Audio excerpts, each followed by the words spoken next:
ನಮಸ್ಕಾರ. Praise the lord Jesus.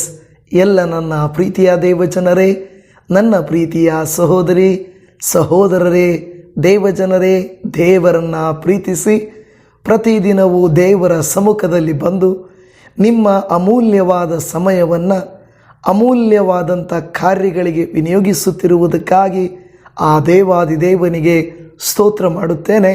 ಈ ದಿನವು ಕರ್ತನು ನಿಮ್ಮ ಕುಟುಂಬಗಳಲ್ಲಿ ಅತಿ ಶ್ರೇಷ್ಠವಾದ ಸಮಯವನ್ನು ಕೊಟ್ಟು ಆತ್ಮೀಕವಾಗಿ ನಿಮ್ಮನ್ನು ಬಲಪಡಿಸಿ ನಿಮ್ಮ ಅಗತ್ಯಗಳನ್ನು ಪೂರೈಸಿ ನಿಮಗೂ ನಿಮ್ಮ ಮಕ್ಕಳಿಗೂ ನಿಮ್ಮ ಹಾದಿಯಲ್ಲಿ ಸುಗಮ ಮಾಡಿ ಆ ಪರಾತ್ಪರನ ಕೃಪಾಶೀರ್ವಾದಗಳಿಗೆ ನೀವು ನಾನು ಪಾತ್ರರಾಗುವಂತೆ ಮಾಡಲಿ ಎಂದು ಬೇಡಿಕೊಳ್ಳುತ್ತೇನೆ. ನೀವು ದೇವರ ಆಶೀರ್ವಾದದಿಂದ ಚೆನ್ನಾಗಿದ್ದೀರೆಂದು ನಾನು ನಂಬುತ್ತಾ ಇದ್ದೇನೆ. ಕರ್ತನಿಗೆ ಸ್ತೋತ್ರ. ದೇವಜನವೇ, ಒಂದು ಮಾತನ್ನು ಹೇಳುತ್ತಾರೆ, ನಿದ್ರೆ ಮಾಡುವವರನ್ನು ಎಬ್ಬಿಸಬಹುದು, ಆದರೆ ನಿದ್ರೆ ಮಾಡುವವರಂತೆ ನಟಿಸುವವರನ್ನು ಎಬ್ಬಿಸುವುದಕ್ಕೆ ಆಗುವುದಿಲ್ಲ.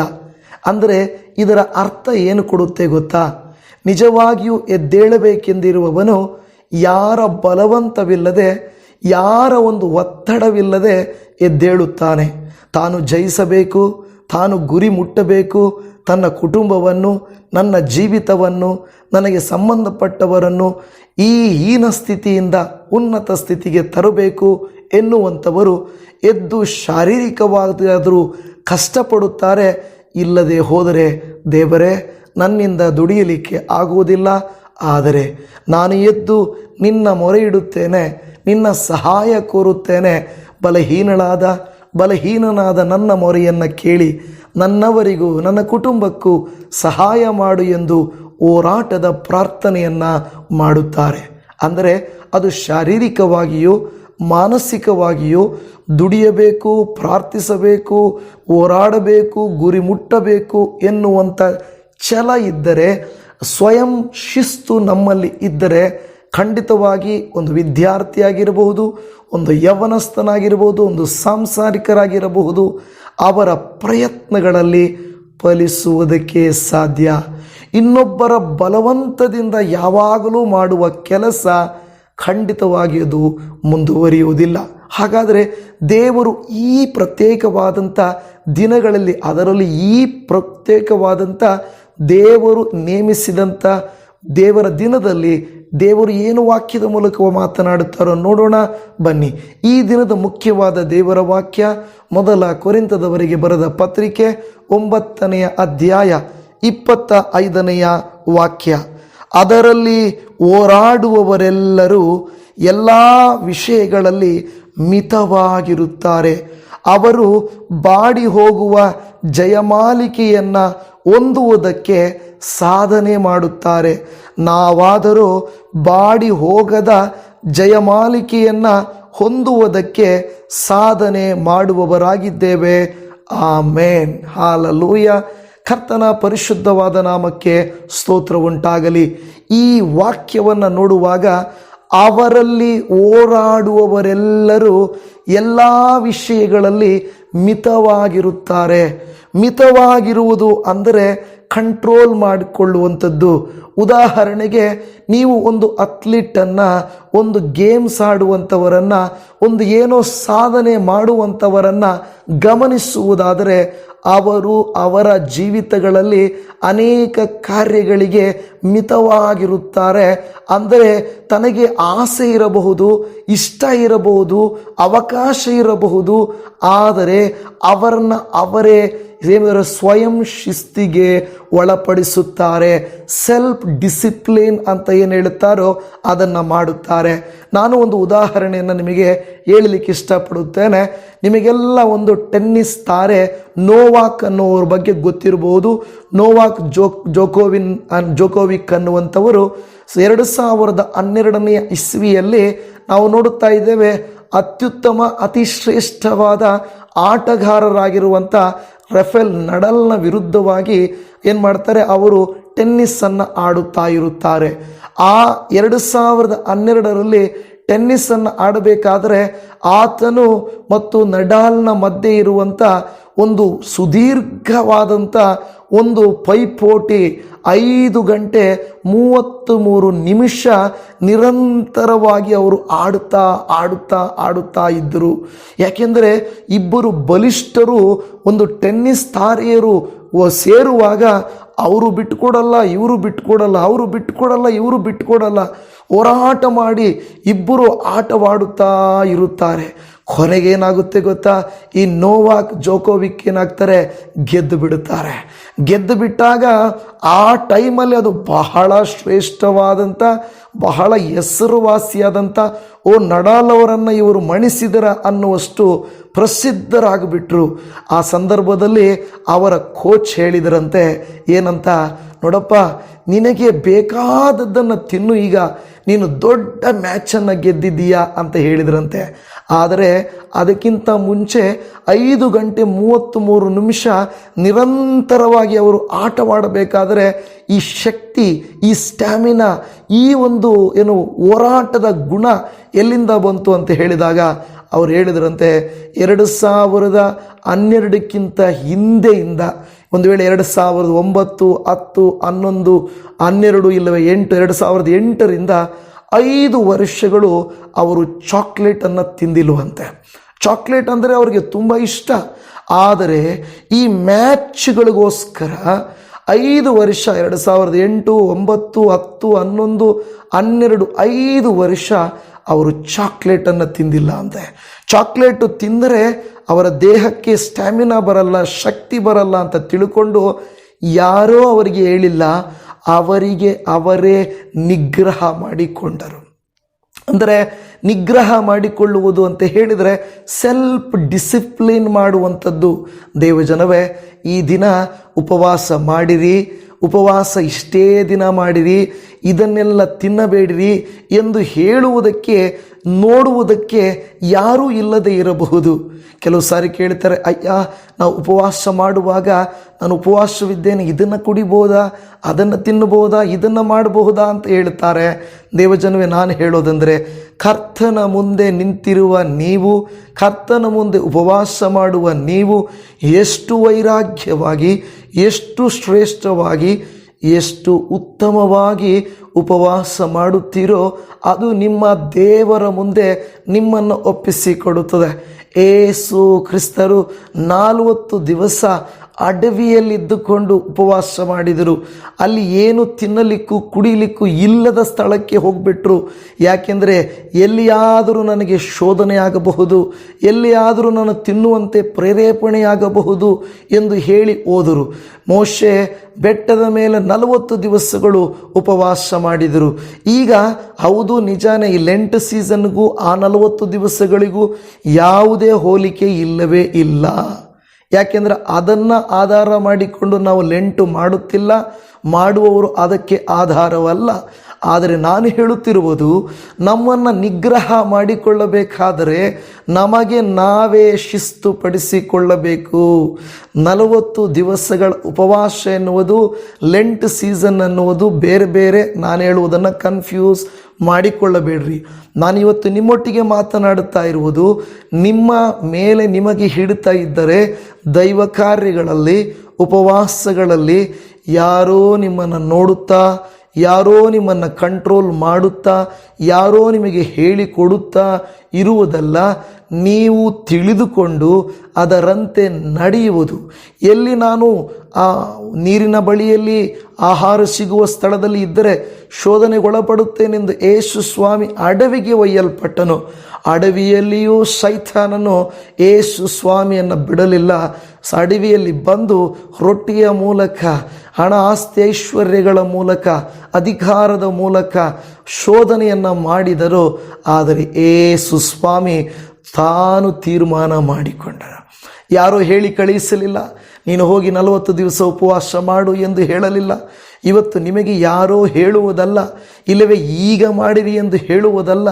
ನಿಮ್ಮ ತೀರ್ಮಾನ, ನಿಮ್ಮ ಆತ್ಮೀಕ ಅಭಿವೃದ್ಧಿಗೆ ಸಹಾಯವಾಗುವಂಥ ಕಾರ್ಯ ಯಾವುದೋ ಆ ಕಾರ್ಯಗಳನ್ನು ನೀವು ಮಾಡಿರಿ. ಹಲ್ಲೆಲೂಯಾ. ಈಗಾಗಲೇ ಒಂದು 18 ದಿನಕ್ಕೆ ನೀವು ಒಂದು ವೇಳೆ ಬಂದಿರಬಹುದು. ಈ ವಿಡಿಯೋ ನೋಡುವಾಗ 18, 19ನೇ ದಿನ ಉಪವಾಸಕ್ಕೆ ಬಂದಿರಬಹುದು 40 ದಿವಸಗಳಲ್ಲಿ. ಆದರೆ ಶಿಸ್ತು, ಆ ಸ್ವಯಂ ಶಿಸ್ತು, ಸೆಲ್ಫ್ ಡಿಸಿಪ್ಲಿನ್ ಅನ್ನುವುದು ಬಹಳ ಬಹಳ ಮುಖ್ಯವಾದಂಥ ಕಾರ್ಯ. ಈಗ ಈ ನೋವಾಕ್ ಜೋಕೋವಿಕ್ ಅನ್ನುವಂಥವರಿಗೆ ಇಷ್ಟು 5 ವರ್ಷ ನಿಗ್ರಹ ಮಾಡಿಕೊಂಡಿದ್ದಂಥ ಈ ಒಂದು ನೋವಾಕ್ಗೆ ಅವರ ಒಂದು ಟ್ರೈನರ್ ಹೇಳಿದ್ರಂತೆ, ಈಗಲಾದರೂ ತಿನ್ನಿರಿ ಅಂದ್ರಂತೆ. ಆಗ ಒಂದು ಚಾಕ್ಲೇಟನ್ನು ತೆಗೆದುಕೊಂಡು ಅದರ ಒಂದು ಪೀಸನ್ನು ಮುರಿದು ಆ ಪೀಸಲ್ಲಿ ಇನ್ನೊಂದು ಪೀಸನ್ನು ಮುರಿದು ಅವರು ಟೇಸ್ಟ್ ಮಾತ್ರ ಮಾಡ್ತಾರಂತೆ. ನಾವು ಆದರೆ ಏನು ಮಾಡ್ತೀವಿ, ಅಬ್ಬಬ್ಬಾ ನಾನು ಜಯಿಸ್ಬಿಟ್ಟಿದ್ದೀನಿ, ನಾನು ಉಪವಾಸ ಮಾಡಿಬಿಟ್ಟಿದ್ದೀನಿ, ನಾನು ದೇವರಲ್ಲಿ ಇದ್ದುಬಿಟ್ಟಿದ್ದೀನಿ, ಇನ್ನು ಮಜಾ ಮಾಡು, ಇನ್ನು ತಿನ್ನು, ಇನ್ನು ಕುಡಿ, ಇನ್ನು ಇಷ್ಟ ಬಂದಾಗೆ ಜೀವಿಸು. ಕೆಲವರು ಹಾಗೆ ಅಲ್ವಾ, 40 ದಿವಸಗಳು ಉಪವಾಸ ಆದಮೇಲೆ ಅಬ್ಬಾ ಬಾಯೆಲ್ಲ ಕೆಟ್ಟೋಗ್ಬಿಟ್ಟಿದೆಯಪ್ಪ, ಮಾಂಸ ಇಲ್ಲ, ಮಸಾಲೆ ಇಲ್ಲ, ರುಚಿ ಇಲ್ಲ, ಎಣ್ಣೆ ಇಲ್ಲ, ಬೇಕ್ರಿ ಐಟಮ್ಸ್ ಇಲ್ಲ, ಓ ನಾನು ಏನು ಮಾಡಲಿ, ಓ ಈಗ ತಿನ್ನು ಸಿಕ್ಕಿದೆ ಅಂತ ಅಲ್ಲ ದೇವಜನವೇ. ನಾವು ಯಾವುದಕ್ಕಾಗಿ ಮಾಡ್ತಾ ಇದ್ದೇವೋ ಮಿತವಿರಬೇಕು. ಯಾರೋ ನಮ್ಮನ್ನು ಮಿತಪಡಿಸುವುದಲ್ಲ, ನಮ್ಮನ್ನು ನಾವು ಮಿತಪಡಿಸಿಕೊಳ್ಳಬೇಕು. ನಮ್ಮನ್ನು ನಾವು ಮಿತಪಡಿಸಿಕೊಳ್ಳಬೇಕು. ಒಂದು ಯಶಸ್ಸಿಗೆ, ಒಂದು ಹೋರಾಟಕ್ಕೆ ಇದು ನಿಮಗೆ ಮಾತ್ರ ಅಲ್ಲ, ಇದು ನನಗೂ ಕೂಡ ಪಾಠವಾಗಿದೆ. ಯಾಕೆಂದರೆ ನಾನು ಡಾಕ್ಟರ್ ಹೇಳಿದರು ಮಾತನಾಡಲೇಬಾರದು ಅಂತೇಳಿ, ಈಗ ನನ್ನದು ಬೇರೆ ಫೀಲ್ಡ್ ಬಿಡಿ, ಆದರೆ ಕೆಲವನ್ನು ತಿನ್ನಬಾರದು ಅಂತ ಅಂದುಕೊಳ್ತೇವೆ, ತಿಂದು ಬಿಡ್ತೇವೆ. ಶೋಧನೆ ಬಿಡು, ಏನಾಗಲ್ಲ, ಸರಿ ಹೋಗುತ್ತೆ ಅಂತ ಬೇಜವಾಬ್ದಾರಿ. ಇದು ನಿಮಗೂ ಆಗುತ್ತಲ್ವ ಅನೇಕ ಸಾರಿ.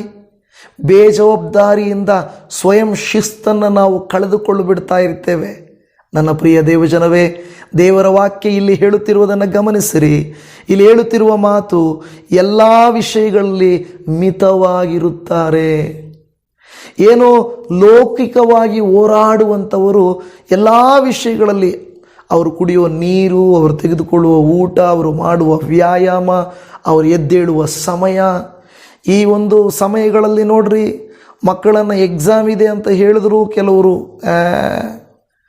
ಅಂದರೆ ಅವರಿಗೆ ಗೆಲ್ಲಬೇಕು, ಸ್ಕೋರ್ ಮಾಡಬೇಕೆಂಬ ಹಠ ಇಲ್ಲ. ಮೊಬೈಲ್ಗಳಲ್ಲಿ, ಗ್ಯಾಡ್ಜೆಟ್ಸ್ಗಳಲ್ಲಿ, ಲೌಕಿಕವಾದ ಕಾರ್ಯಗಳಲ್ಲಿ ಮುಳುಗಿ ಹೋಗಿರುತ್ತವೆ. ದೊಡ್ಡವರು ನಾವೇನು ಕಡಿಮೆ ಅಲ್ಲ. ಮೊಬೈಲ್ ಹಿಡಿದ್ರೆ ಟೈಮ್ ಹೋಗುವುದೇ ಗೊತ್ತಾಗೋದಿಲ್ಲ. ಅದೇ ಪ್ರಾರ್ಥನೆಗೆ ಕೂತ್ಕೊಂಡ್ರೆ ಒಂದು 5 ನಿಮಿಷ ಜಾಸ್ತಿ ಆಗಿಬಿಡುತ್ತೆ. ಬೈಬಲ್ ಓದೋಕ್ಕೆ ಹಿಡ್ಕೊಂಡ್ರೆ ನಿದ್ದೆ ಬರುತ್ತೆ, ಆದರೆ ಮೊಬೈಲ್ ಹಿಡ್ಕೊಂಡ್ರೆ ನಿದ್ದೆ ಎಲ್ಲ ಹೋಗುತ್ತೆ. ನೋಡಿದ್ರೆ ಅದು ಶೋಧನೆ. ನನ್ನ ಪ್ರಿಯ ದೇವಜನವೇ, ಸ್ವಯಂ ಶಿಸ್ತು ಬಹಳ ಮುಖ್ಯ. ಯಾರೋ ಬಲವಂತ ಮಾಡಿ, ಯಾರೋ ನಮ್ಮನ್ನು ಗಮನಿಸಿ, ಯಾರೋ ನಮ್ಮ ಮೇಲೆ ಒತ್ತಡ ಹಾಕುವುದರ ಬದಲಾಗಿ ನಾವೇನು ಮಾಡಬೇಕು, ಇದು ಮಾಡಬೇಕು. ಕೆಲವು ಸಾರಿ ಅದು ವಿಶ್ವಾಸಿಗಳಿಗೂ ಸಭೆಗೂ ಉಪವಾಸ ಮಾಡುವವರಿಗೂ ಸಂತೋಷಕರವಾಗಿ ಕಾಣಿಸುವುದಿಲ್ಲ.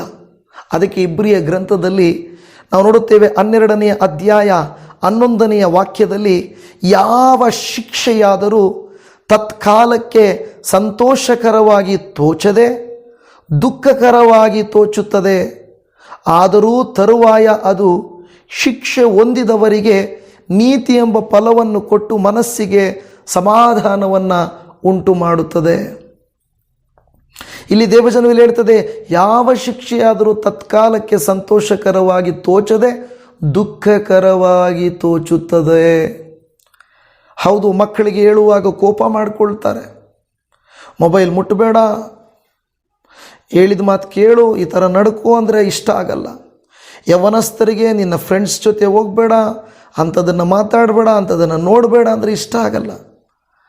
ವಯಸ್ಸಿಗೆ ಬಂದಂಥವ್ರಿಗೆ ಇಂಥವ್ರನ್ನ ಒಪ್ಕೊಳ್ಬೇಡ, ಇಂಥದ್ದನ್ನು ಆಯ್ಕೆ ಮಾಡಿಕೊಳ್ಬೇಡ ಅಂದರೆ ಇಷ್ಟ ಆಗಲ್ಲ. ಗಂಡನಿಗೆ ಹೇಳಿದರೆ ಇಷ್ಟ ಆಗಲ್ಲ, ಹೆಂಡತಿಗೆ ಹೇಳಿದರೆ ಇಷ್ಟ ಆಗಲ್ಲ. ನನ್ನನ್ನು ಯಾವಾಗಲೂ ನೀನು ಕಂಟ್ರೋಲ್ ಮಾಡ್ತೀಯ, ಯಾವಾಗಲೂ ನನ್ನ ಮೇಲೆ ಹಿಡಿತೀಯ. ನೋಡಿ, ಎಲ್ಲರೂ ಹೆಂಗಿದ್ದಾರಲ್ವಾ, ನಿನಗೆ ಮಾತ್ರ ಏನು? ನಾನು ದುಡಿಯಲ್ವಾ, ನಾನು ಕಷ್ಟಪಡಲ್ವಾ, ಮತ್ತು ಇದನ್ನೆಲ್ಲ ನಾನು ತಗೊಳ್ಳೋಕ್ಕೂ ತಿನ್ನೋಕ್ಕೂ ಮಾಡೋಕ್ಕೂ ನನಗಿಷ್ಟ ಬಂದಂಗೆ ಇರೋಕ್ಕೂ ನನಗೆ ಅವಕಾಶ ಇಲ್ವಾ? ಈಗಲಾದರೂ ಅವಕಾಶ ಇಲ್ವಾ ಎಂದು ಕೇಳಬಹುದು. ನನ್ನ ಪ್ರಿಯ ದೇವಜನವೇ, ನಿಮ್ಮನ್ನು ನನ್ನನ್ನು ನಾವು ಪ್ರಶ್ನೆ ಮಾಡಿಕೊಳ್ಳಬೇಕು. ಸೆಲ್ಫ್ ಡಿಫೆನ್ಸ್ ಡಿಸಿಪ್ಲಿನ್ ಅನ್ನೋದು ಬಹಳ ಮುಖ್ಯ. ನಿಮಗೆಲ್ಲರಿಗೂ ಗೊತ್ತಿದೆ, ಬಿಲ್ಲಿ ಗ್ರಾಹಂ ಅನ್ನುವಂಥ ದೊಡ್ಡ ದೈವ ಸೇವಕರು. ಬಿಲ್ಲಿ ಗ್ರಾಹಂ ಅವರು ದೊಡ್ಡ ಸೇವಕರು. ಅವರ ಸೇವೆಗೆಂದು 4 ನಿಯಮಗಳನ್ನು ಹಾಕಿಕೊಂಡರು. 4 ನಿಯಮಗಳು ಅವರೇ ಹಾಕಿಕೊಂಡರು. ನಮ್ಮ ಸೇವೆ ಬೆಳೆಯಬೇಕಾದರೆ ಈ 4 ನಾವು ಪಾಲಿಸಲೇಬೇಕು. ಆ 4 ಪಾಲಿಸಿದರೇನೆ ನಮಗೆ ಖಂಡಿತವಾಗಿ ನಮ್ಮ ಸೇವೆಯಲ್ಲಿ ಉನ್ನತವಾಗಿರುತ್ತದೆ. ನಮ್ಮ ಗುಣವು ಅನೇಕರಿಗೆ ಗೊತ್ತಾಗುತ್ತದೆ, ಈ ಸೇವೆ ಪ್ರತಿಫಲಿಸುತ್ತದೆ ಎಂದು ಹೇಳಿದರು. ಅದರಲ್ಲಿ ಮೊದಲನೇದಾಗಿ ನಾವು ನೋಡುವಾಗ ಡಿಸಿಪ್ಲಿನ್ ಇನ್ ಫೈನಾನ್ಷಿಯಲ್ ಮ್ಯಾಟರ್ಸ್.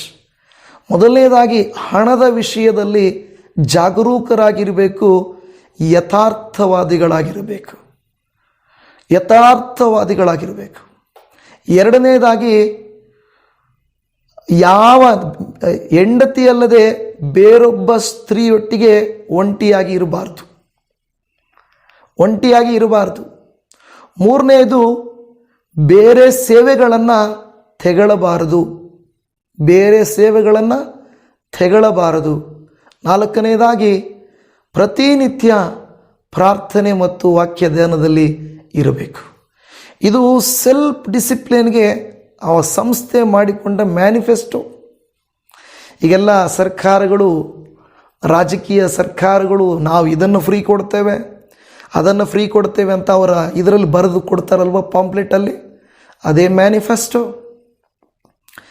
ಈ ಒಂದು ಬಿಲ್ಲಿ ಗ್ರಾಹಂ ಬಗ್ಗೆ ನಾನು ಓದುತ್ತಿದ್ದಾಗ ನನ್ನ ಮನಸ್ಸಿಗೆ ತಟ್ಟಿದಂಥ ಈ ಕಾರ್ಯಗಳು ನನಗೆ ತುಂಬ ಇಷ್ಟ ಆಯಿತು. ದೇವರೇ, ಅವರಷ್ಟು ದೊಡ್ಡ ಮಟ್ಟಕ್ಕೆ ನಾವು ಸೇವೆ ಮಾಡದೆ ಹೋದರೂ ಈ ಕೆಲವು ವಿಚಾರಗಳಲ್ಲಿ ನಾವು ಹುಷಾರಾಗಿರಬೇಕು. ಅಂದರೆ ಅನೇಕರು ಲೌಕಿಕವಾಗಿ ಈ ರೀತಿಯಾಗಿ ಹೇಳುತ್ತಾರೆ, ಹೆಣ್ಣು, ಹೊನ್ನು, ಮಣ್ಣು ಈ ವಿಷಯಗಳಲ್ಲಿ ಹುಷಾರಾಗಿರಬೇಕು. ಅದಲ್ವಾ? ಸೇಮೆ ಬಿಲ್ಲಿ ಗ್ರಾಹಂ ಅವರು ಹೇಳಿದ್ದು, ನಾವು ಆಡು ಭಾಷೆಯಲ್ಲಿ ಹೆಣ್ಣು, ಹೊನ್ನು, ಮಣ್ಣು, ಮುಖ್ಯವಾಗಿ ಮೊದಲನೇದು ಹೊನ್ನು, ಆಮೇಲೆ ಹೇಳ್ತಾರೆ ಹೆಣ್ಣು, ಆಮೇಲೆ ಮಣ್ಣು, ಅದರ 4ನೇದು ಆತ್ಮಿಕವಾದದ್ದು. ದೇವಜನವೇ, ಯಾರ ಜೀವಿತದಲ್ಲಿ, ನನ್ನ ಜೀವಿತದಲ್ಲಾಗಲಿ ನಿಮ್ಮ ಜೀವಿತದಲ್ಲಾಗಲಿ ದೇವರ ವಾಕ್ಯಾನುಸಾರ ನಾವು ನಡೆದುಕೊಂಡರೆ ದೇವರು ಅತ್ಯಂತ ಪ್ರತಿಫಲವನ್ನು ನಮಗೆ ಕೊಟ್ಟೇ ಕೊಡುತ್ತಾರೆ. ಆತನು ನಮಗೆ ಪ್ರತಿಫಲವನ್ನು ಕೊಟ್ಟೇ ಕೊಡುತ್ತಾನೆ. ದೇವರಿಗಾಗಿ ತ್ಯಾಗ ಮಾಡಿದರೆ ದೇವರು ನಿಮಗಾಗಿ ಖಂಡಿತವಾಗಿ ಉನ್ನತವಾದ ಕಾರ್ಯವನ್ನು ಮಾಡುತ್ತಾರೆ. ನೀವು ಸ್ಯಾಕ್ರಿಫೈಸ್ ಮಾಡ್ತೀರಾ? ಎರಿಕ್ ಲಿಡಲ್ ಬಗ್ಗೆ ನಾವು ಅನೇಕ ಸಾರಿ ಉದಾಹರಣೆಯಾಗಿ ಕೊಟ್ಟಿದ್ದೇವೆ. ಎರಿಕ್ ಲಿಡಲ್ ಎಂಬಾತನು 100 ಮೀಟರ್ ಓಟದಲ್ಲಿ ಬಹಳ ಪರಿಣಿತಿ ಉಳ್ಳವನು. ಆದರೆ ಯಾವಾಗ ಎರಿಕ್ ಲಿಡಲ್ ಆ ಸ್ಪೋರ್ಟ್ಸು ಅಥ್ಲೆಟ್ಸು ಭಾನುವಾರ ಬರುತ್ತದೋ, ಅವನು ಹೇಳ್ದ, ನಾನು ಓಡುವುದಿಲ್ಲ, ನಾನು ಆಲಯದಲ್ಲಿರಬೇಕು. ಯಾರೂ ಅವನಿಗೆ ಹೇಳ್ಕೊಟ್ಟಿಲ್ಲ, ನೋಡಪ್ಪ ಇದು ಸಂಡೇ ಅಲ್ವಾ, ನೀನು ಯಾಕೆ ಓಡ್ತಾ ಇದೆಯನ್ನೋ ಸೆಲ್ಫ್ ಡಿಸಿಷನ್. ನಾನು ಓಡುವುದಿಲ್ಲ. ಎಲ್ಲರೂ ಹೇಳಿದರು, ಮೂರ್ಖ, ಈ ಭಾನುವಾರ ಹೋಗಿಲ್ಲ ಅಂದರೆ ಇನ್ನೊಂದು ಭಾನುವಾರ ಹೋಗೋಕ್ಕಾಗಲ್ವಾ? ನಾವು ಹೇಳ್ತೀವಲ್ವಾ, ಏನು ಭಾನುವಾರನೇ ಎಕ್ಸಾಮ್ ಬರೀಬೇಕಾ? ಅಲ್ಲ, ಎಕ್ಸಾಮ್ ಬರೀಬಾರ್ದಾ? ಏನು ಕೆಲಸಕ್ಕೊಂದು ದಿವಸ ಹೋಗಬಾರ್ದಾ? ತಪ್ಪಿಸ್ಕೊಳ್ಬಾರ್ದಾ? ದೇವಜನವೇ, ನಾನು ಹೇಳುವ ಮಾತೇನೆಂದರೆ, ನೀವು ನಾನು ತೀರ್ಮಾನ ನಮ್ಮದಾಗಿರಬೇಕು. ಇನ್ನೊಬ್ಬರಿಂದ ಆತ್ಮಿಕತೆಯನ್ನು ಕಲಿಯುವುದು ಅಲ್ಲ, ಇನ್ನೊಬ್ಬರು ನಮ್ಮನ್ನು ಬಲಪಡಿಸುವುದಲ್ಲ, ನಮ್ಮನ್ನು ನಾವೇ ಬಲಪಡಿಸಿಕೊಳ್ಳಬೇಕು. ಆದರೆ ಏನಾಯಿತು, ಮಾರನೇ ದಿನ ಅವನು ಓಡದೇ ಇರುವಂಥ 400 ಮೀಟ್ರನ್ನು ಓಡಿದರು. ದೇವರು ಅವನಿಗೆ ಬಲ ಕೊಟ್ಟು 400 ಮೀಟ್ರಲ್ಲಿ ಉತ್ತಮ ಸ್ಥಾನವನ್ನು ಪಡ್ಕೊಂಡ್ರು. ಇಲ್ಲಿ ನಾವು ಕಳ್ಕೊಂಡಿದ್ದನ್ನು ದೇವರು ಖಂಡಿತ ಕೊಡ್ತಾರೆ. ಎಲ್ಲರೂ ಅಂತ ಇದ್ರು, ನೀನು ಪರಿಣಿತಿ ಹೊಂದಿರೋದು 100 ಮೀಟರ್, ನೀನು ಯಾಕೆ 400 ಮೀಟ್ರ್ ಓಡ್ತಾ ಇದೆಯಾ? ದೇವ್ರಿಗಾಗಿ ನಾನು ಸ್ಯಾಕ್ರಿಫೈಸ್ ಮಾಡಿದ್ದೇನೆ, ದೇವರು ನನಗೆ ಕೊಡ್ತಾರೆ. ಅದು ಸೆಲ್ಫ್ ಡಿಸಿಷನ್. ಇಲ್ಲಿ ನಮ್ಮ ತೀರ್ಮಾನ, ನಮ್ಮ ಡಿಸಿಪ್ಲಿನ್, ಶಿಸ್ತು ಬಹಳ ಮುಖ್ಯ. ದೇವರು ನಮಗೆ ಖಂಡಿತ ಒದಗಿಸಿ ಕೊಡಲಿಕ್ಕೆ ಆತನು ಶಕ್ತನಾಗಿದ್ದಾನೆ ಎನ್ನುವುದು ಬಹಳ ಮುಖ್ಯ. ಮೊದಲ ಕೊರಿಂಥ 9ನೇ ಅಧ್ಯಾಯ 26ನೇ ವಚನ, ನೆಕ್ಸ್ಟ್ ವಚನ, ಹೀಗಿರಲಾಗಿ ನಾನೂ ಸಹ ಗುರಿ ಗೊತ್ತಿಲ್ಲದವನಾಗಿ ಓಡದೆ ಗೆಲ್ಲಬೇಕೆಂದಿರುವ ಅವರಂತೆಯೇ ಓಡುತ್ತೇನೆ. ಅವರು ಏನಕ್ಕಾಗಿ ಓಡ್ತಾ ಇದ್ದಾರೆ? ಅವರ ಉದ್ದೇಶ ಏನು? ಅವರು ಹೆಸರು ಮಾಡಬೇಕು, ಹಣ ಮಾಡಬೇಕು, ಫೇಮಸ್ ಆಗಬೇಕು, ತೋರಿಸ್ಕೊಳ್ಬೇಕು ಅನ್ನುವಂಥ ಉದ್ದೇಶ ಲೌಕಿಕವಾಗಿರುವಂಥ ಅವರಿಗಿರ್ಬೋದು. ಆದರೆ ಪೌಲನು ಹೇಳ್ತಾ ಇದ್ದಾನೆ, ಅವರು ಲೌಕಿಕವಾದ ಜಯಮಾಲಿಗೆಗೆ ಅಷ್ಟೊಂದು ಮಿತವಾಗಿರುವಾಗ ನಾನು ಗುರಿ ಇಟ್ಟುಕೊಂಡು ಓಡುವಂಥ ನಾನು ಇನ್ನೆಷ್ಟು ನಾನು ಇರಬೇಕು ಅಂತ ಪೌಲನು ಹೇಳ್ತಾ ಇದ್ದಾನೆ. ಇವತ್ತು ಇದು ನಿಮಗೂ ನನಗೂ ಅನ್ವಯಿಸುತ್ತದೆ. ಗುರಿ ಗೊತ್ತಿಲ್ಲದವನಾಗಿ ಓಡದೆ ಗೆಲ್ಲಬೇಕೆಂದಿರುವ ಅವರಂತೆಯೇ ಓಡುತ್ತೇನೆ. ಕೆಲವು ಸಾರಿ ಬಿಡಪ್ಪ, ಏನೋ ಲೌಕಿಕವಾಗಿ ಅಂದರೆ ಏನೋ ಕಷ್ಟಪಟ್ಟು ಪ್ರಯಾಸಪಟ್ಟು ಬಿಸ್ನೆಸ್ಸಾ, ಬೆಳಿಗ್ಗೆ ಎದ್ದು ರಾತ್ರಿ ಲೇಟಾಗಿ ಮಾಡಿ ಕಷ್ಟಪಟ್ಟು ಟೈಮ್ ವೇಸ್ಟ್ ಮಾಡದೆ ದುಡ್ದು ದುಡ್ದು ದುಡ್ದು ಬಿಸ್ನೆಸ್ಸನ್ನು ಎತ್ತರಿಸಿ ಹೋಗ್ತಾ ಇರ್ಬೋದು. ಇದು ಆತ್ಮೀಕತೆ ಅಲ್ವಾ? ಪ್ರಾರ್ಥನೆ ಅಲ್ವಾ? ಬಿಡು, ಮಾಡೋಣ. ವಾಕ್ಯ ತಾನೇ, ಓದೋಣ, ಬಿಡು. ಈ ರೀತಿಯಾಗಿ ನಾವು ಕೆಲವು ಸಾರಿ ಅಲ್ಲ, ಮೋಸ್ಟ್ ಆಫ್ ದ ಟೈಮ್ಸ್ ನಾವೇನಾಗ್ತೀವಿ, ನಮ್ಮನ್ನೇ ಇಂಡಿಸಿಪ್ಲಿನ್ಗೆ ಮಾಡ್ಕೊಂಡ್ಬಿಡ್ತೀವಿ. ಶಿಸ್ತಿಲ್ಲದೆ ಹೋಗುವಂಥದ್ದನ್ನು ನಾವು ಮಾಡಿಕೊಳ್ಳುತ್ತೇವೆ. ದೇವಜನವೇ, ಮೋಶೆಯಂತೆ ಯೇಸು ಕ್ರಿಸ್ತರಂತೆ ತಮಗೆ ತಾವೇ ತೀರ್ಮಾನ ಮಾಡಿಕೊಂಡ್ರು. ಯಾರೂ ಹೇಳಲಿಲ್ಲ, ನೀವು ಉಪವಾಸ ಮಾಡಿ ಬರ್ರಿ ನನ್ನ ಹತ್ರಕ್ಕೆ, ಮಾಡ್ರಿ ಈ ಥರ ಅಂತ ಹೇಳಲಿಲ್ಲ. ಇವತ್ತು ನಿಮಗೂ ಅಷ್ಟೇ, ಯಾರದೋ ಬಲವಂತದಿಂದ ಲೆಂಟ್ ಸೀಸನನ್ನು ಮಾಡಬೇಡ್ರಿ. ಬದಲಾಗಿ ನನಗೋಸ್ಕರ ಈ 40 ಡೇಸ್ ಅಂತ ಹೇಳಿ ಒಂದು ವೇಳೆ ಒಂದು ಯುನಿಟಿಗಾಗಿ ಈ ಟೈಮಲ್ಲಿ ನೀವು ಮಾಡ್ಬೋದು. ಅಷ್ಟು ಬಿಟ್ಟರೆ ಈ ಟೈಮಲ್ಲೇ ಮಾಡೋದು ಅನ್ನೋದು ಅದು ಮುಖ್ಯ ಅಲ್ಲ. ದೇವಜನ ಅದಕ್ಕೆ ಹೇಳಿದೆ, ಗುರಿ ಇದ್ದವರಾಗಿ ನಾವು ಓಡುವಂಥವರು ಆಗಿರಬೇಕು ಎಂದು ದೇವರ ವಾಕ್ಯವು ಹೇಳುತ್ತಾ ಇದೆ. ದೇವಜನವೇ, ವಿಲಿಯಂ ಕೇರಿ ಅನ್ನುವಂಥವರು ನಮ್ಮ ಭಾರತ ದೇಶಕ್ಕೆ ಅವರು ಬಂದು ಬೇರೆ ದೇಶದಿಂದ ಬಂದು ಸುಮಾರು 40 ಭಾಷೆಗಳಿಗಿಂತ ಅಧಿಕವಾದ ಭಾಷೆಗಳನ್ನು ವಿಲಿಯಂ ಕೇರಿ ಅವರು ಕಲ್ತ್ಕೊಂಡ್ರಂತೆ. ನಮಗೆ ನಮ್ಮ ಭಾಷೆ ಮಾತನಾಡುವುದೇ ಕಷ್ಟ ಅಲ್ವಾ? ಇನ್ನೊಂದು ಭಾಷೆ ಓಕೆ ಬರುತ್ತೆ, ಸ್ವಲ್ಪ ಭಾಷೆ ಬರುತ್ತೆ. ಅಂದರೆ ಬೇರೆ ದೇಶದಿಂದ ಬಂದವರು ನಮ್ಮ ಭಾಷೆಗಳನ್ನು ಕಲಿತು ಬೈಬಲನ್ನು ಭಾಷಾಂತರ ಮಾಡಿದರು. ಕಾರಣ, ಆತನ ಜೀವಿತದಲ್ಲಿ ಎಷ್ಟೊಂದು ವೇದನೆ ಆಯಿತು, ನಿಮಗೆ ಗೊತ್ತಿಲ್ಲ. ದೇವರು ನನಗೆ ಒಳ್ಳೆಯ ಸ್ವರ ಯಾಕೆ ಹೋಯಿತು ಅಂದರೆ ನಾನು ಹೇಳ್ತೇನೆ ನೋಡ್ರಿ, ಅದನ್ನು ಇನ್ನೊಂದು ವಿಡಿಯೋದಲ್ಲಿ ನಾನು ಹೇಳ್ತೇನೆ. ಆದರೆ ನಾನು ಹೇಳೋದೇನೆಂದರೆ, ಶೋಧನೆ, ನಾವು ದೇವರಿಗಾಗಿ ಏನಾದರೂ ಮಾಡಬೇಕು, ದೇವರಿಗಾಗಿ ಜೀವಿಸಬೇಕು ಅಂದಾಗ ಹೋರಾಟ ಬಂದೇ ಬರುತ್ತದೆ, ಪ್ರಯಾಸಗಳು ಬಂದೇ ಬರುತ್ತವೆ.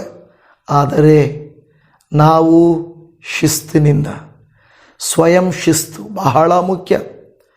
40 ದಿವಸಗಳ ಉಪವಾಸ ಇನ್ನೊಬ್ಬರಿಂದ ಬಲವಂತಕ್ಕಾಗಿ ಅಲ್ಲ, ಸ್ವಯಂ ಶಿಸ್ತಿನಿಂದ ಮಾಡುವಂಥ ಕಾರ್ಯವಾಗಿದೆ. ನೀವು ನಾನು ನೋಡುವಾಗ ಏನು ಮಾಡಬೇಕು? ನಮಗೆ ನಾವೇ ಶಿಸ್ತಿನಿಂದ. ಅದಕ್ಕೆ ಪೌಲನು 27ನೇ ವಾಕ್ಯದಲ್ಲಿ, ಮೊದಲ ಕೊರಿಂಥ 9:27ರಲ್ಲಿ, ಇತರರನ್ನು ಹೋರಾಟಕ್ಕೆ ಕರೆದ ಮೇಲೆ ನಾನೇ ಅಯೋಗ್ಯನೆನಿಸಿಕೊಂಡನೋ ಎಂಬ ಭಯದಿಂದ ನನ್ನ ಮೈಯನ್ನು ಜಜ್ಜಿ ಸ್ವಾಧೀನಪಡಿಸಿಕೊಳ್ಳುತ್ತೇನೆ. ಇನ್ನೊಬ್ಬರಿಗೆ ಮಾದರಿಯಾಗಿರುವ ನಾನು, ಇವತ್ತು ನೀವು ನಾನು ಪಾಸ್ಟರ್ ನೀವು ಮಾತ್ರ ಅಂತ ನನ್ನ ಮೇಲೆ ಹಾಕಬೇಡ್ರಿ. ನೀವು ಕೂಡ ಬೇರೆಯವರಿಗೆ ಮಾದರಿ. ನಿಮ್ಮನ್ನು ಓದುತ್ತಿರುತ್ತಾರೆ, ನಿಮ್ಮನ್ನು ನೋಡುತ್ತಿರುತ್ತಾರೆ. ಇವರು ಯೇಸುವನ್ನು ನಂಬಿದವರಲ್ವಾ, ಸಭೆಗೆ ಹೋಗುವಂಥವರಲ್ವಾ?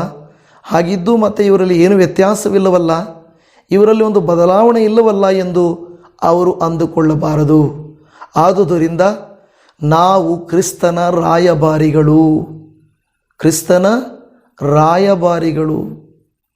ನಾವು ಈ ಒಂದು ದೇಶದ ರಾಯಭಾರಿ ಅಂತ ಹೇಳಿದ್ರೆ ಅಲ್ವಾ, ರೆಪ್ರೆಸೆಂಟೇಟಿವ್ ಅಂದರೆ ಇನ್ನೊಂದು ದೇಶದ ರಾಜ ಹೆಂಗಿರ್ತಾರಲ್ವ, ಕ್ರಿಸ್ತನ ರಾಯಭಾರಿಗಳು ನಾವು. ಅದಕ್ಕೆ ಪೌಲ್ ಹೇಳ್ತಾನೆ, ನಾನೇ ಅವ್ರನ್ನ ಕರೆದ ಮೇಲೆ, ಅವ್ರನ್ನ ನಾನು ಬುದ್ಧಿ ಹೇಳಿದ ಮೇಲೆ ನನಗೆ ನಾನೇ ಜಜ್ಕೊಳ್ಬೇಕಲ್ವ, ನನಗೆ ನಾನೇ ಡಿಸಿಪ್ಲಿನ್ ಮಾಡಿಕೊಳ್ಳಬೇಕಲ್ವ. ಒಂದು ತಂದೆಯಾಗಿ ಮಕ್ಕಳಿಗೆ ಹೇಳುವುದಕ್ಕಿಂತ ಮುಂಚೆ, ತಾಯಿಯಾಗಿ ಮಕ್ಕಳಿಗೆ ಹೇಳುವುದಕ್ಕಿಂತ ಮುಂಚೆ ನಾವು ಸ್ವಲ್ಪವಾದರೂ ನಾವು ಹೇಳುವುದಕ್ಕೆ ಯೋಗ್ಯರಾಗಿರಬೇಕಲ್ವ? ಒಬ್ಬ ಸೇವಕರಾಗಿ ನಮ್ಮಲ್ಲಿ ದೀನತೆ, ಯಥಾರ್ಥತೆ, ಸೇವೆಯ ಮೇಲೆ ಭಾರ, ಸೇವೆಯನ್ನು ವಿಸ್ತರಿಸಬೇಕೆಂಬ ಹಂಬಲ, ದೇವರಲ್ಲಿ ಸದಾಕಾಲ ದೇವರ ನಾಮ ಮಹಿಮೆ, ರಾಜ್ಯ ವಿಸ್ತಾರ, ಇದು ನಮ್ಮ ಆದ್ಯ ಕರ್ತವ್ಯವಾಗಿರಬೇಕಲ್ಲ. ವಿಶ್ವಾಸಿಗಳಾಗಿ ಸೇವಕರಿಗೆ ಸಪೋರ್ಟ್ ಮಾಡುತ್ತಾ, ಸೇವೆಗಳನ್ನು ಬಲಪಡಿಸುತ್ತಾ, ಇನ್ನೂ ಸಾರಿರಿ ಸುವಾರ್ತೆ ನಾವಿದ್ದೀವಿ ಅಂತ ಹೇಳುವಂಥದ್ದು ನಿಮ್ಮ ಜವಾಬ್ದಾರಿ ಅಲ್ಲವಾ? ಈ ರೀತಿ ಮಾಡುವಾಗಲೇ ಅದಕ್ಕೆ ಹೇಳುವುದು ಪೌಲನು, ಕರೆದ ನಾವು, ಮಾದರಿಯಾಗಿರುವ ನಾವು, ನಾವೇ ಸರಿಯಾಗಿ ಕರ್ತನಲ್ಲಿ ಇಲ್ಲದೆ ಹೋದರೆ ಹೇಗೆ ಎಂದು ಪೌಲನು ಹೇಳುತ್ತಾನೆ. ನನ್ನ ಪ್ರಿಯ ದೇವಜನವೇ, ಆದ್ದರಿಂದ ಈ ವಾಕ್ಯವನ್ನು ಆಲಿಸುತ್ತಿರುವಂಥ ನೀವು ನಾನು ಕ್ರಮಶಿಕ್ಷಣಕ್ಕೆ ಒಳಪಡೋಣ. ನಮ್ಮನ್ನು ನಾವು ಕರ್ತನ ಕೈಯಲ್ಲಿ ಒಪ್ಪಿಸಿಕೊಡೋಣ. ನಮ್ಮನ್ನು ನಾವು ಜಜ್ಜಿ ಸ್ವಾಧೀನ ಮಾಡಿಕೊಂಡು ಇನ್ನೊಬ್ಬರಿಗೆ ಮಾದರಿಯಾಗಿರೋಣ. ಅದಕ್ಕೆ ಜ್ಞಾನೋಕ್ತಿ 15:32 ಶಿಕ್ಷೆಯನ್ನೊಲ್ಲದವನು ತನ್ನನ್ನೇ ನಿರಾಕರಿಸುವನು, ಗದರಿಕೆಯನ್ನು ಕೇಳುವವನು ಬುದ್ಧಿಯನ್ನು ಪಡೆಯುವನು. ಗದರಿಕೆಯನ್ನು ಕೇಳಬೇಕು, ವಾಕ್ಯವನ್ನು ಕೇಳಬೇಕು. ಹೌದು, ನಾನು ಈ ರೀತಿ ಇರಬೇಕು ಅಂತ ನಂಬಬೇಕು. ದೇವರ ನಾಮಕ್ಕೆ ಸ್ತೋತ್ರ ಉಂಟಾಗಲಿ. ಕರ್ತನು ತಾನೇ ಈ ದಿನ ನಿಮ್ಮನ್ನು ನನ್ನನ್ನು ಆ ಸ್ವಯಂ ಶಿಸ್ತಿಗೆ ಒಳಪಡಿಸಿ ತನ್ನ ವಾಕ್ಯದಿಂದ ನಮ್ಮನ್ನು ಬಲಪಡಿಸಲಿ. ನಾವು ಕಣ್ಣುಗಳನ್ನು ಮುಚ್ಚೋಣ, ಪ್ರಾರ್ಥನೆ ಮಾಡಿಕೊಳ್ಳೋಣ. ಕರ್ತನೇ, ಇಷ್ಟು ಸಮಯ ವಾಕ್ಯವನ್ನು ಹೇಳಲಿಕ್ಕೆ ಕೊಟ್ಟ ಶಕ್ತಿಗಾಗಿ, ನಿನ್ನ ಕೃಪೆಗಾಗಿ ನಿನಗೆ ಸ್ತೋತ್ರ. ಕೇಳಿದ ಪ್ರತಿ ಸಹೋದರಿಯನ್ನು, ಸಹೋದರನನ್ನು, ಅವರ ಮೂಲಕ ಅವರ ಕುಟುಂಬವನ್ನು, ಅವರ ಪ್ರಯಾಸ, ಹೋರಾಟಗಳನ್ನು, ಒತ್ತಡ, ಅಗತ್ಯಗಳನ್ನು ನಿನ್ನ ಕೈಯಲ್ಲಿ ಒಪ್ಪಿಸಿಕೊಡುತ್ತಾ ಇದ್ದೇವೆ. ದೇವಾ, ನಿನ್ನನ್ನೇ ಅನುಸರಿಸಿ ನಡೆಯುವಂಥ ನಿನ್ನ ಮಕ್ಕಳು, ನಿನ್ನನ್ನೇ ಎದುರು ನೋಡುವಂಥ ನಿನ್ನ ಮಕ್ಕಳು ನಿನ್ನ ಆಶೀರ್ವಾದಕ್ಕೆ ಪಾತ್ರರಾಗಲಿ. ಯೇಸುವಿನ ನಾಮದಲ್ಲಿ ಇವತ್ತು ನಾವು ಕೇಳಿದ ಎಲ್ಲ ಉದಾಹರಣೆಗಳಂತೆ, ವಾಕ್ಯದಂತೆ, ಯಾರ ಬಲವಂತದಿಂದಂತಲ್ಲ, ನಿನ್ನ ಕೃಪೆಯಿಂದ ಈ 40 ದಿವಸಗಳ ದೇವರ ಪ್ರಾರ್ಥನೆಗಳನ್ನು ಒಂದು ವೇಳೆ ಬೇರೆ ದಿನಗಳನ್ನಾದರೂ ಆಗಲಿ ಕರ್ತನೆ, ಸ್ವಯಂ ಶಿಸ್ತಿನಿಂದ ಪ್ರಾರ್ಥನೆ, ವಾಕ್ಯ ಧ್ಯಾನ ಮತ್ತು ನಾವು ಕೇಳಿದ ಎಲ್ಲ ವಿಚಾರಗಳಲ್ಲಿ ಕೆಲವು ತೀರ್ಮಾನಗಳನ್ನು ತೆಗೆದುಕೊಂಡು ಬೇರೊಬ್ಬರಿಗಾಗಿ ಅಲ್ಲ, ನನ್ನ ಕರ್ತನ ಮುಂದೆ ನಾನು ಸಾಕ್ಷಿಯಾಗಿ, ಮೆಚ್ಚುಗೆಯಾಗಿ, ಫಲಭರಿತವಾಗಿ, ಆಶೀರ್ವಾದಕರವಾಗಿ, ಮಾದರಿಯಾಗಿ ಇರಬೇಕು ಎಂದು ತೀರ್ಮಾನದೊಂದಿಗೆ ನಿನ್ನ ಸಮ್ಮುಖದಲ್ಲಿ ಪ್ರಾರ್ಥಿಸುತ್ತಿರುವ ಇವರನ್ನು, ಯವನ ಮಕ್ಕಳನ್ನು, ಕುಟುಂಬಸ್ಥರನ್ನು ನಿನ್ನ ಕೈಯಲ್ಲಿ ಕೊಡುತ್ತಾ ಇದ್ದೇವೆ. ಅವರು ಮಾಡುವ ಪ್ರತಿ ಪ್ರಯಾಸದಲ್ಲಿ, ಪ್ರತಿ ಹೋರಾಟದಲ್ಲಿ, ಪ್ರತಿ ಕಾರ್ಯದಲ್ಲಿ ನಿನ್ನ ಕೃಪೆ ಇರಲಿ. ಆತ್ಮಿಕವಾಗಿಯೂ ಲೌಕಿಕವಾಗಿಯೂ ಬಲಗೊಳ್ಳುವಂತೆ ಸಹಾಯ ಮಾಡು. ನೀವು ಯಾವ ವಿಷಯ ಇವರ ಹೃದಯದಲ್ಲಿ ಮಾತನಾಡಿದ್ದೀರೋ ನನಗಂತೂ ಗೊತ್ತಿಲ್ಲ, ಆದರೆ ಮಾತನಾಡಿದವರು ನೀವಾಗಿರುವುದರಿಂದ ಅವರನ್ನು ಬಲಪಡಿಸಿರಿ, ಅವರಿಗೆ ಬೇಕಾದ ಕೃಪೆಗಳನ್ನು ತೋರಿಸಿರಿ, ನಿನ್ನಾತ್ಮನ ಶಕ್ತಿಯಿಂದ ತುಂಬಿಸಿರಿ.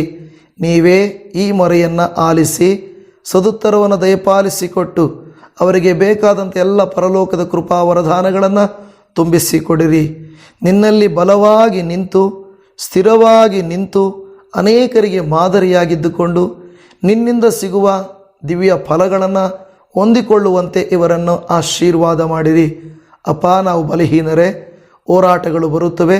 ಸ್ವಾಮಿ ಯೇಸುವೆ, ನೀವೇ ಅಡವಿಗೆ ಹೋದಾಗ ಸೈತಾನನು ವಿಧ ವಿಧವಾಗಿ ಶೋಧಿಸಿದ ಹಾಗೆ ನಮಗೂ ಅನೇಕ ವಿಧವಾಗಿ ಶೋಧನೆಗಳು ಬರುತ್ತವೆ. ಆದರೆ ಪ್ರಾರ್ಥನೆ ಮತ್ತು ವಾಕ್ಯದ ಶಕ್ತಿಯಿಂದ, ಸ್ವಯಂ ಶಿಸ್ತಿನಿಂದ, ಪವಿತ್ರಾತ್ಮನ ಸಹಾಯದಿಂದ ಎಲ್ಲವನ್ನು ನಿಗ್ರಹಿಸಿಕೊಂಡು, ಎಲ್ಲವನ್ನು ಸಹಿಸಿಕೊಂಡು ನಾವು ಜಯಿಸುವುದಕ್ಕೆ ಬೇಕಾದಂಥ ಸರ್ವಾಯುಧಗಳನ್ನು ನಮಗೆ ಅನುಗ್ರಹಿಸಿಕೊಡು ಎಂದು ಬೇಡಿಕೊಳ್ಳುತ್ತಾ ಇದ್ದೇವೆ. ನಿಮಗೆ ಸಮಸ್ತವೂ ಸಾಧ್ಯ, ನಿಮಗೆ ಅಸಾಧ್ಯವಾದದ್ದು ಯಾವುದೂ ಇಲ್ಲ. ಈ ಮೊರೆಯನ್ನು ನೀವು ಆಲಿಸಿ ಸದುತ್ತರ ಕೊಡುತ್ತೀರೆಂದು ನಿನ್ನ ಪರಲೋಕದ ಕೃಪೆಗಳಿಂದ ತುಂಬಿಸಿ ಈ ದೇವಜನರನ್ನು, ಮಕ್ಕಳನ್ನು, ಯವನಸ್ಥರನ್ನು, ವೃದ್ಧರನ್ನು, ಕಷ್ಟದಲ್ಲಿರುವವರನ್ನು, ಸಾಲಗಳಲ್ಲಿರುವವರನ್ನು, ರೋಗಗಳಲ್ಲಿ ಇರುವವರನ್ನು, ಹಾಸಿಗೆಗಳ ಮೇಲಿರುವವರನ್ನು, ನೊಂದಿರುವವರನ್ನು, ನೋವು ಪಡುತ್ತಾ ಕಣ್ಣೀರಿಡುವವರನ್ನು ಕರುಣಿಸಿ, ಯಾರು ಆಮೇನ್ ಎಂದು ಹೇಳಿ, ಹೌದಪ್ಪ, ಇಗೋ ನಿನ್ನ ರಕ್ತದಲ್ಲಿ, ನಿನ್ನ ನಾಮದಲ್ಲಿ ನನಗೆ ಬಿಡುಗಡೆ, ನನಗೆ ಜಯ ಎಂದು ಹೇಳುತ್ತಿದ್ದಾರೋ ಅವರೆಲ್ಲರೂ ತಮ್ಮನ್ನು ತಾವೇ ಸ್ಥಿರಪಡಿಸಿಕೊಂಡು, ಸಿದ್ಧಪಡಿಸಿಕೊಂಡು ನಿನಗೆ ಮೆಚ್ಚುಗೆಯಾಗಿ ಜೀವಿಸುವಂತೆ ಅಭಿಷೇಕಿಸಬೇಕೆಂದು ನಮ್ಮ ಕರ್ತನೂ ರಕ್ಷಕನೂ ಒಡೆಯನು ಕ್ರಿಸ್ತನಾಗಿರುವಂಥ ನಜರೇತಿನ ಯೇಸುವಿನ ನಾಮದಲ್ಲಿ ಪ್ರಾರ್ಥಿಸುತ್ತೇವೆ ಪರಮ ತಂದೆಯೇ, ಆಮೇನ್ ಆಮೇನ್. ನನ್ನ ಪ್ರಿಯ ದೇವಜನವೇ, ನಿಮ್ಮೆಲ್ಲರಿಗೂ ಹೃದಯಪೂರ್ವಕವಾದಂಥ ಧನ್ಯವಾದಗಳು. ಕರ್ತನು ನಿಮ್ಮನ್ನು ಹೇರಳವಾಗಿ ಆಶೀರ್ವದಿಸಲಿ. ನಿಮ್ಮೆಲ್ಲರಿಗೂ shalom. Praise the lord Jesus. Amen.